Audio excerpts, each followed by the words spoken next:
Well, hello gentlemen, and welcome to this latest video in the NetBeans 101 series, focusing on the options dialog. In this video, we're going to look at the editor section, or just two parts of the editor section, as there are quite a number of tabs that we need to get through, and I'm going to try and keep these videos to about 10 minutes each if possible. So we're going to look at the general tab and the folding tab in the editor section. Okay, so here we have the options dialog open. This is from Windows, so this is the Windows options dialog, and those sharp-eyed of you will notice that behind I'm actually running the Linux version of NetBeans. This is because I've got two screens, and I've got the Windows version open on one and the Linux version open on another. And what I want to do is show you that there's nearly no difference whatsoever between the Windows version, the Mac, and the Linux version. They're virtually the same all the way through. There's no reason to have one over the other, because NetBeans have made it in such a way that it'll work on all the operating systems and you get the same look and feel. I've used the Nimbus look and feel, so we've got the same style, for example, on the tabs and other types of buttons and controls. Right, let's start. So we've opened Tools, Options, and I've clicked on Editor. The General tab is about really just small items within NetBeans. I'll just move this down a little bit to here. We've got braces matching. Well, what that means is that if you click on a brace, and it's not going to do it for me now. Here we go. It will. Here we go. You can see that the first one and the last one are highlighted. It's actually also highlighted the word this, but you can see the first and the last bracket has been highlighted. If I do it on body, you can see it's just a big orange item. If I come down to the navbar begin and I click on the end one, you can see that it's highlighting the appropriate braces. So that's what the braces highlighting does. The show tooltips. Now this is actually very useful in that what happens is if you have, for example, a brace which is off the screen and the code actually goes above, you can see that it shows the tooltip above, so you can see what the opening brace is matched with.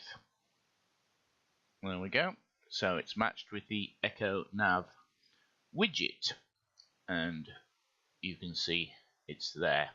So if I do it like this now, you don't get the tooltip, but when it goes off the screen, the tooltip arrives. So that's the show tooltip. Camelcase Navigation, for when you're searching through variable names, this type of thing, it will actually stop in the Camelcase. There we go.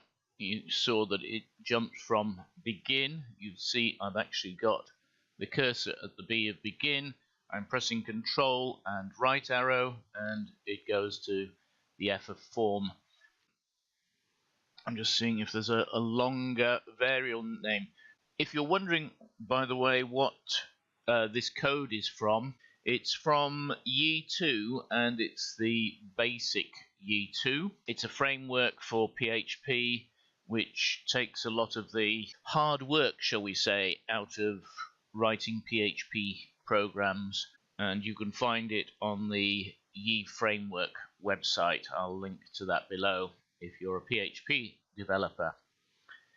Okay, so that's the Camelcase one. The next is the search behavior. There's two ways of searching. You can use the sort of the normal one of using, which is similar to the way Firefox works when you're searching for items, and I recommend that you actually keep it this setting, as you'll find that it's easier. If you are used to VI or Vim in Linux, then you can use the enter to finish search, which is more in keeping with the VI system in Linux. But as most people will probably be used to Firefox, I would recommend you use the enter to find the next search item if there are items in the search. So that's the general tab. Now, code folding. The first part is you can select different languages and have different items happening in the language. So for example, you can use the default settings for everything. So in all languages, these are the default settings, and you can actually turn code folding on and off here. Before we go any further, what is actually code folding? Well, if you look at the editor, you've got these little minus signs here, and you can actually, if I do that, you can see that it's closed it all up, and if I want to see it, I can click on it again and it opens it up. This is code folding. That's what it is. It's very useful when you've got a lot of code in a particular file.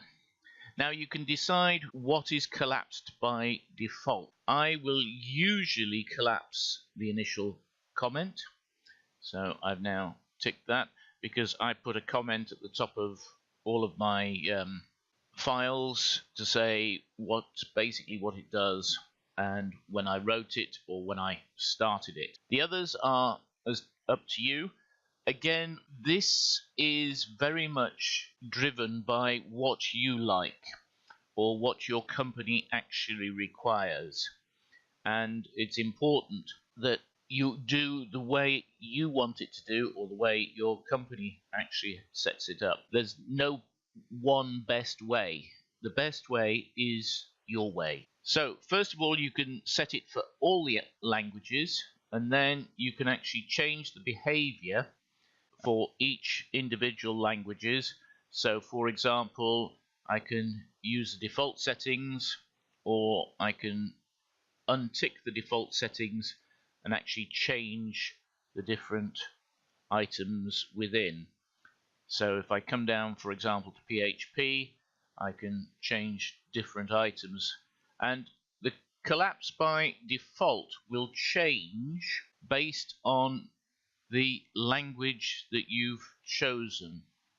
So it very much depends on the language that you've chosen as to what options you can have as the default settings. This is very common, this all languages setting within NetBeans, and it's a very good idea because you can set the defaults. Here you've got the display options, what you're going to display. So let's have a look at content preview first. You can see I've collapsed the use section and if I put my mouse over it, you can actually see what is inside, and so that's the content preview. It's showing you what's inside, and the next one, show a summary, is, so it has the word use, so that's the block that I've folded, and then how many lines, and you can just click apply to set it and then OK, and that's code folding and the general tab of the editor. Next time we will look at the formatting and the code completion. Now this will again take about 10 minutes or so, and then afterwards we will look at code templates. This will probably take us one complete video for that. I hope you found this useful. Please like, subscribe, and comment below. I do enjoy your comments. My name's John, and I'll see you next time.